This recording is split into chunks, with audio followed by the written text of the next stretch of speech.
Bonjour. Donc aujourd'hui on se retrouve pour une leçon sur la synthèse et la réactivité du pyrrole, furane ou thiophène. Alors le pyrrole, le furane et le thiophène, ce sont des hétérocycles π2,4-diène, comme leur nom l'indique. On va retrouver bien entendu le pyrrole, le furane avec un oxygène et le thiophène. À la place de l'oxygène, on aura un soufre. Alors, en fait, ce qui est important, c'est leur paire libre. Donc l'azote, lui, contient une paire libre. L'oxygène, il en contient 2. Et le soufre, il en contient également 2. Alors, quel est le rôle de ces paires libres dans des composés qui sont dits aromatiques? On voit bien que il manque une liaison. Donc en fait, qu'est-ce que ça veut dire? Ça veut dire que la paire libre de l'azote, une paire libre de l'oxygène et une paire libre du soufre vont participer à la délocalisation pour former un composé aromatique. Donc en fait, ils sont dans les orbitales pi, des orbitales pi de notre cycle. Alors, cette orbitale, on voit bien qu'on a à ce moment-ci, si on prend le cas du pyrrole, on voit bien qu'on a 6 électrons et qu'ils sont en fait délocalisables, tout comme pour le benzène. Ça va être la même chose pour le furane et le thiophène. On remarque également qu'on a ici au niveau de l'hydrogène pour l'azote. En fait, l'hydrogène ne participe pas à la délocalisation, il est dans une hybridation de type équatorial. Ce sera la même chose pour le furane et le thiophène. On n'aura pas un hydrogène, mais dans ce cas-là, on aura une paire libre. Donc, qu'est-ce qu'il faut bien retenir à ce niveau-ci? C'est que le pyrrole, le furane et le thiophène sont des hétérocycles π-diènes aromatiques. Et cette aromaticité est liée à la délocalisation d'une paire libre. Et ainsi, on va pouvoir avoir ce fameux composé aromatique.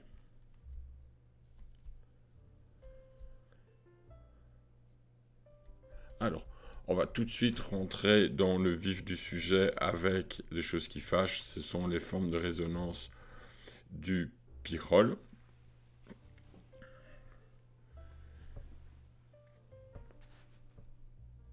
Qu'est-ce qui va se passer? C'est ce qu'on va regarder. On va avoir ici la paire libre et elle va pouvoir, en fait, on va dessiner cette aromaticité, c'est-à-dire la délocalisation de la paire libre. On va démarrer avec la paire libre qui va, en fait, migrer pour former la liaison, vous voyez, entre l'azote et le carbone. À ce moment-là, on va avoir la seconde paire libre, la première double liaison qui va venir ici, et on va avoir formation d'une charge positive. Vous voyez, à ce niveau-ci, on va avoir une paire libre sur le carbone C2. Ensuite, qu'est-ce qu'on peut avoir comme autre structure de résonance? Ah oui, j'ai oublié de vous dire, à ce moment-ci, l'azote a donné sa paire libre pour former la liaison azote-carbone, donc il se retrouve avec une charge positive. Donc en fait, ça montre bien que la paire libre participe à l'aromaticité. On va continuer, on va avoir que, comme structure de résonance, on peut avoir ceci. Donc on va avoir la paire libre sur l'autre carbone en C2, parce qu'en fait ça c'est les carbones, c'est C2, C3, C4 et C5, c'est leur nom. Donc on est ici avec notre paire libre en C2. Alors qu'est-ce qui peut encore se passer? On peut avoir un retour, comme ceci, avec la double liaison qui va aller entre C5 et C4 et la paire libre qui va se former, comme on le voit ici, en C3. Donc on a une quatrième forme de structure de résonance avec la charge. Je vais quand même les remontrer. Donc ici, on a la charge négative en C5. Ensuite, elle passe en C2. Je l'ai en C3. Il me manque à trouver un système pour l'envoyer en C4 et la charge aura bien passé par les 4 carbones et l'azote. Alors, comment on va faire ça? On va être pragmatique. Hein. On a besoin, j'ai dessiné les formes déjà. Hein. On a besoin de la charge négative à ce niveau-là. Donc, on peut commencer où on veut. Hein. On peut démarrer ici. On va avoir ceci. La double liaison va passer de l'autre côté et la paire libre va arriver sur le carbone en C4. C'est la 4e structure de résonance de pyrrole. Alors ça fonctionne de la même manière pour l'oxygène et pour le soufre, à savoir pour le furane et le thiophène. Voilà, je vous conseille quand même de les dessiner plusieurs fois parce que c'est vraiment pas évident, c'est absolument pas intuitif. Et il faut bien se dire que la charge négative va se retrouver sur tous les carbones. Donc C5, vous voyez, ici C2, C3 et finalement en C4. Alors,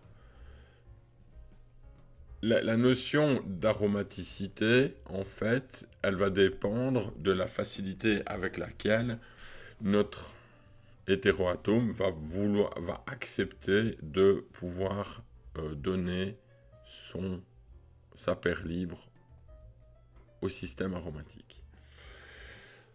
Donc, dans l'ordre, hein, celui qui sera le plus aromatique, ce sera, pour commencer, celui qui sera le plus aromatique, ça va être le thiophène.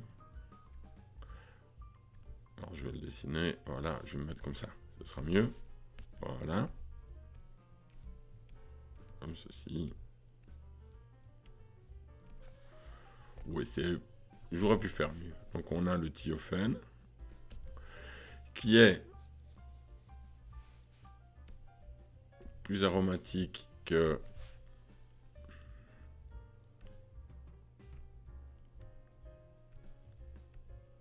le pyrrole.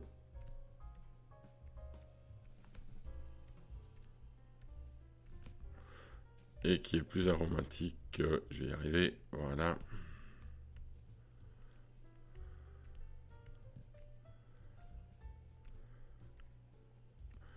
le furane.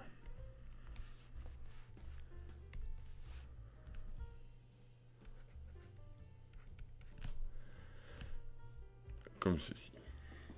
Donc voilà, ça c'est l'ordre d'aromaticité décroissante. L'aromaticité, elle va augmenter dans l'autre sens.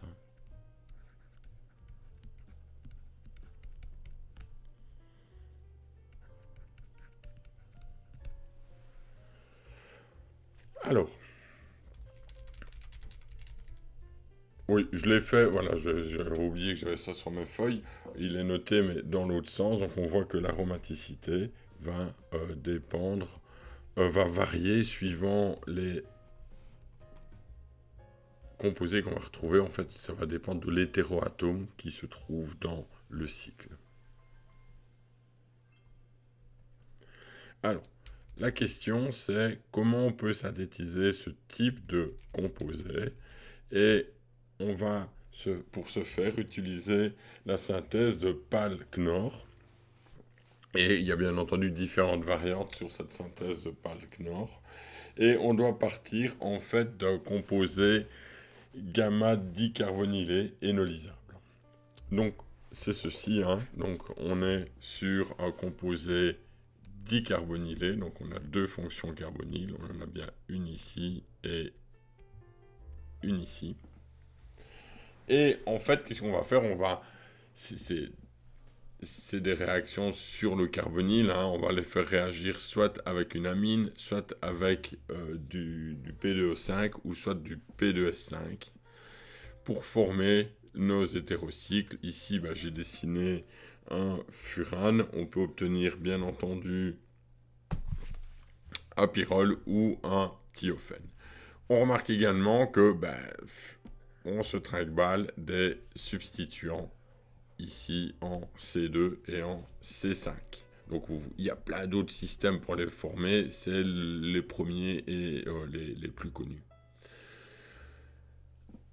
On voit que on est bien avec des composés, donc on a 2 carbones entre les deux fonctions carbonyles, 1, 2, ils sont repris ici. Et ici, je le fais avec une amine, et on voit que j'obtiens une amine qui est substituée. On peut faire la même chose avec ce composé. On voit qu'on a un cycle, on a ici un genre d'acétophénone, C6H5, et on peut le cycliser en furane. Alors, c'est chouette, mais vous vous demandez tous comment est-ce qu'on fait ça et quel est le mécanisme réactionnel qui permet d'obtenir ce genre de molécules. C'est ce qu'on va faire maintenant ensemble. Donc, si je prends, pour démarrer, je vais prendre un composé dicarbonylé, comme ceci. Vous voyez, on va déjà le dessiner sous la forme qui nous intéresse. Alors, je vais mettre les deux mêmes R, on va dire qu'ils sont symétriques, mais c'est absolument pas nécessaire. Voilà. Et je vais réaliser cette réaction en milieu, en fait, acide. Donc, la première chose, ça va être une réaction acide-base entre la paire libre de l'oxygène qui va venir attaquer notre proton. Donc, on va, en fait, obtenir ce premier intermédiaire.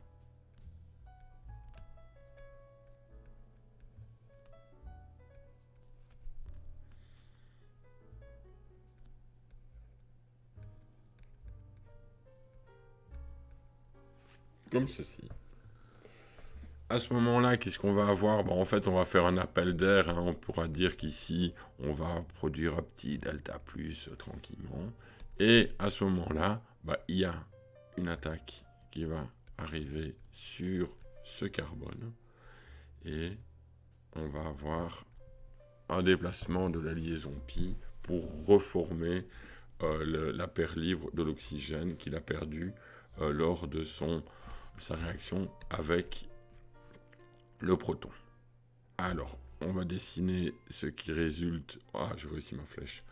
De ça. On voit qu'on a déjà la cyclisation, donc c'est quand même pas très très long avant d'arriver à ce qu'on cherche.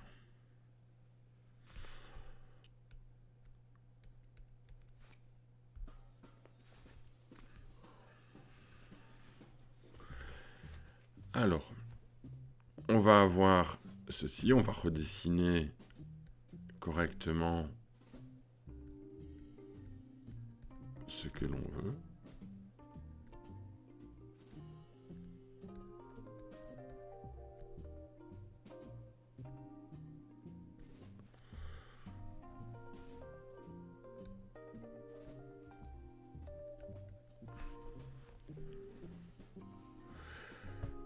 Voilà. Alors, qu'est-ce qu'on remarque? C'est qu'on carbone ici, il a une charge positive, il a perdu une liaison. Donc, qu'est-ce qui va se passer? On va avoir le début de la formation de notre système aromatique. Comme ceci, on va avoir formation d'une première double liaison. Et ensuite, on va, puisque le premier but, c'était de former un cycle, ça on y est. Et le deuxième but, c'est de créer notre aromaticité. Donc qu'est-ce qui me manque? Il me manque une deuxième double liaison. Et comment on va faire ça? Pour rappel, on est en milieu acide et on va faire partir le groupement OH. Donc ici on a un OH2+.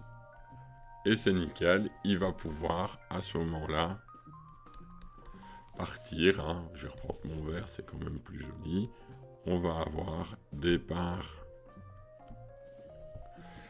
de H2O grâce au départ de l'hydrogène en, ici il est en C3 si on veut l'appeler comme ceci, et finalement on aura bien la molécule espérée.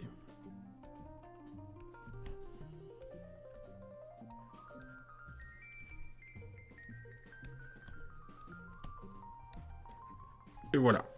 Donc, c'est pas très long, et ça reste une attaque.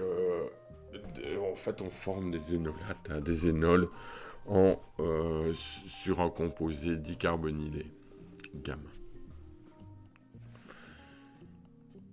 Alors, bien entendu, c'est la même chose si on utilise d'autres réactifs. Vous voyez, on peut le faire avec du P2O5 ou du PS5. Ici, on l'a fait tout seul, ça se passe en milieu acide. Alors, le pyrrole, le furane et le thiophène contiennent des systèmes pi délocalisés qui sont aromatiques et analogues à celui de l'anion cyclopentadiène. Donc il existe une méthode universelle de préparation de ces composés qui est basée sur la cyclisation des composés alpha-dicarbonylés énolisables. C'est ce que je vous ai présenté ici en haut. Bien entendu, quand on utilise une amine, ça va être la même chose, mais un peu différent. On pourra le faire en exercice lors des prochaines leçons. Alors, maintenant, on va s'intéresser à... Donc, la question qui se pose maintenant, c'est quelle est la position au niveau de ces cycles aromatiques la plus réactionnelle? En fait, on a deux positions qui sont possibles. L'attaque peut se faire par... Donc on est, je rappelle, on est sur des attaques électrophiles comme pour le benzène. Et une chose à noter, c'est que ces molécules sont nettement plus réactionnelles que le benzène. Par exemple, la bromation du pyrrole, on utilise tout simplement du brome et on doit le faire à 0 degré Celsius tellement que c'est réactionnel. On n'a plus besoin, par exemple, d'acide de Lewis parce qu'en fait, les cycles à 5 pièces comme ça, avec un hétéroatome, sont beaucoup plus riches en électrons. La densité électronique de ces cycles est plus importante et donc ils vont être nettement plus réactionnels que notre ami le benzène. Alors, on a deux sites, on a deux endroits pour attaquer. On a la position qu'on appelle C2, qu'on nomme, on l'a vu, qu'on nomme à la position 1, c'est l'hétéroatome, C2, et ici on est C3. Alors, on n'a que deux positions, puisque ils ne sont pas substitués. Ça va. Donc ici, c'est la molécule est symétrique, donc de l'autre côté, on est toujours C2, C3. Alors, vous savez le système, on va faire l'attaque, on va dessiner les différentes structures de résonance et on va voir laquelle est la plus contributive et laquelle est la plus possède le plus grand nombre de formes de résonance. Vous avez déjà le résultat, donc ici on est sur l'attaque en C2.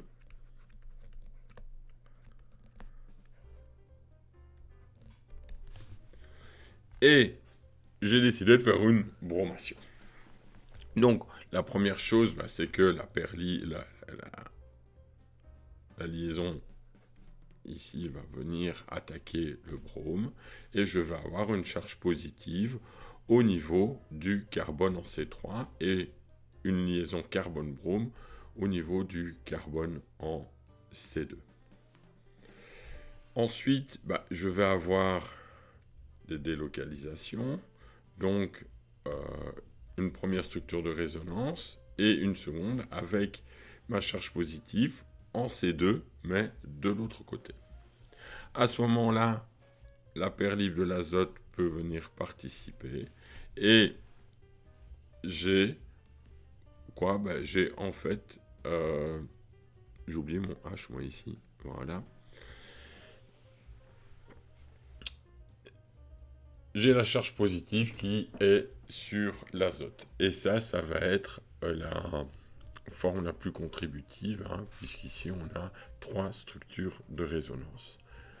Si je regarde ce qui se passe pour l'autre, donc pour une attaque en C3,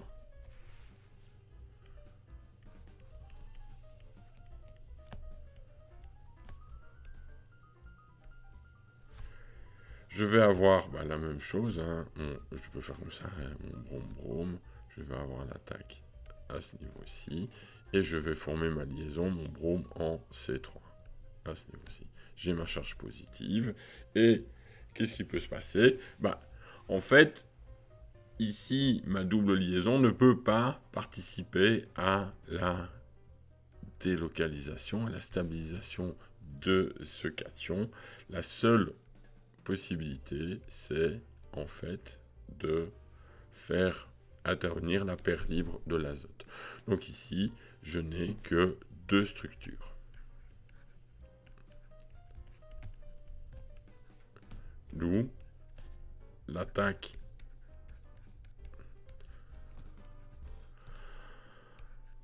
en C3, elle est moins favorable.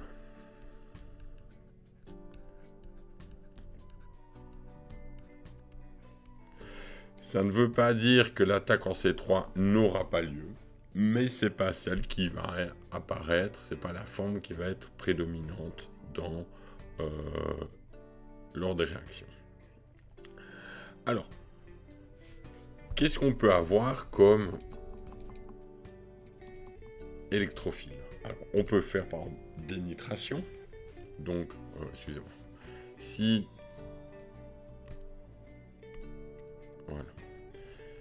je reprends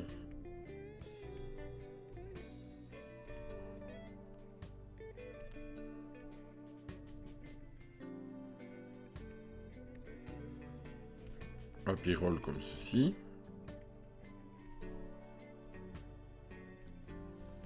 voilà.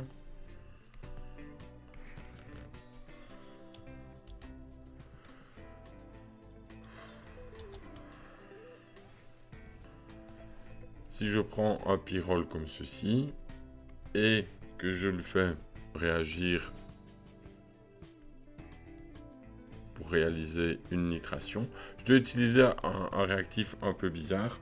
Donc ici on va avoir un genre d'acide acétique, mais un ester, d'accord, un nitroester de ce type-ci. Parce que NO2, il n'existe pas comme ça dans la nature tout seul, il faut bien le générer à partir d'un composé. Donc on va avoir une nitration, on s'en doute, principalement comme ceci, en C2. On va avoir pour cette forme-ci 50%. Mais on va également avoir quoi? On va également avoir la nitration en C3. Un peu comme avec les aromates, avec le benzène, hein, on pouvait former de l'ortho et du para, mais on avait également du méta qui apparaissait. Et ici, on va avoir nettement moins, on va avoir 13% pour le 3-nitropyrrole. Donc, la première réaction, c'est une réaction de nitration.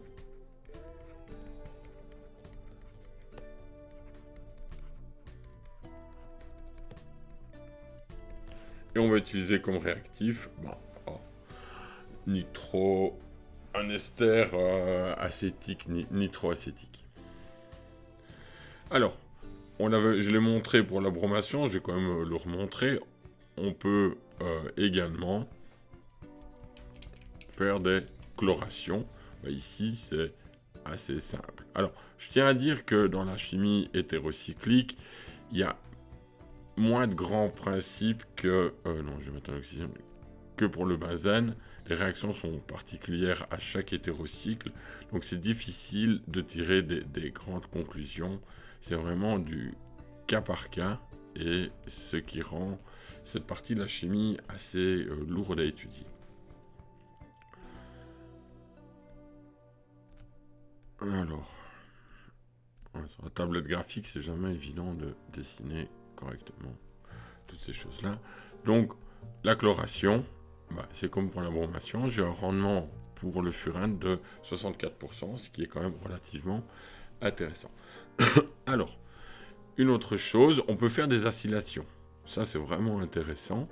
Donc, et pour les acylations, on va utiliser, dans ce cas-ci, donc c'est vraiment des cas particuliers, hein, on va faire l'acylation du thiophène, mais c'est du 2-méthylthiophène. Et on va utiliser pour cette acylation chlorure d'acyle, hein, CH3COCl. Mais je vais utiliser un acide de Lewis quand même pour activer la réaction, pour rendre la formation d'un carbocation.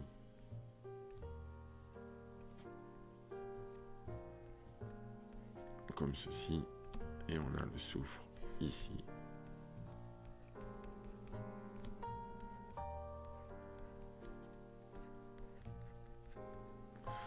Voilà.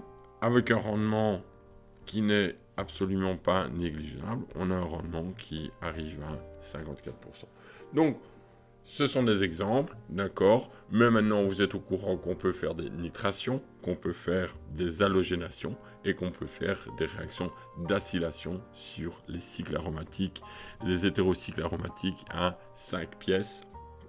C'est la raison pour laquelle je vous ai présenté ces 3 réactions. Ouais, je vais laisser la place en dessous. Alors, pour terminer sur ces réactions, sur les dérivés non substitués, puisqu'on va avoir les monobromations de dérivés substitués. Donc la réactivité relative par rapport à une substitution électrophile du benzène et de ces 3 hétérocycles vont augmenter suivant la séquence, c'est-à-dire que le benzène est moins réactionnel que le thiophène, le thiophène est moins réactionnel que le furan, et le furan est moins réactionnel que le pyrrole. Donc le plus réactionnel, c'est le pyrrole, parce que c'est lui qui va avoir tendance à enrichir le plus le cycle en électrons, avec une paire libre très disponible pour le cycle aromatique, et donc très disponible pour les attaques électrophiles. Tandis que le benzène, il n'aime pas trop donner ses électrons. Le pyrrole, ça ne dérange pas trop. Alors, pour terminer cette séquence, on va compliquer et corser un peu la chose et on va se poser la question de à savoir si la monobromation de l'acide thiophène 3-carboxylique va aboutir à un seul produit ou à 2 produits, et pourquoi et comment. Alors, comme toujours, on va faire des attaques sur différentes positions. On va déjà dessiner notre acide, notre molécule. Ce sera nettement mieux de pouvoir la dessiner. Donc, on va s'attaquer à cette réaction de bromation. Alors, j'ai pris un peu de l'avance, j'ai dessiné la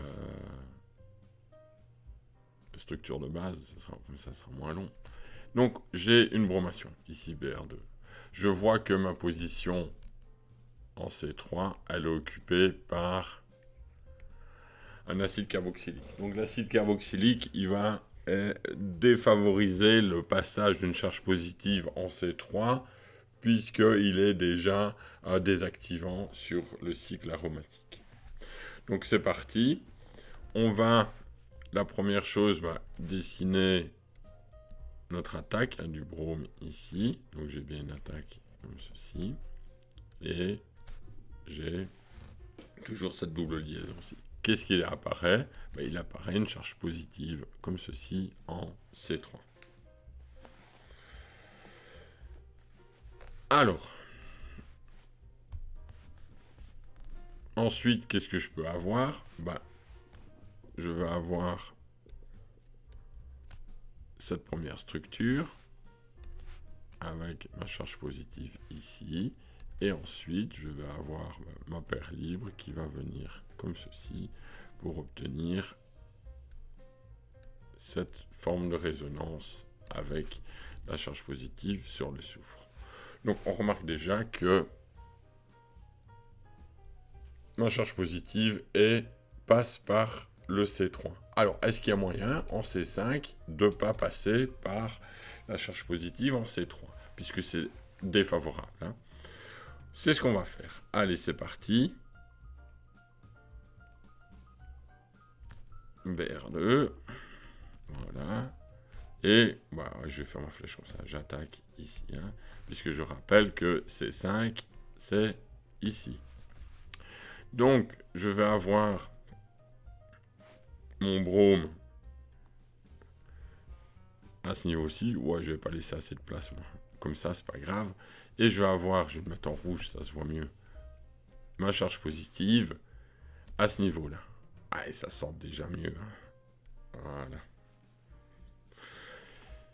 On le voit, hein, que ça va aller. Alors, qu'est-ce qui va se passer?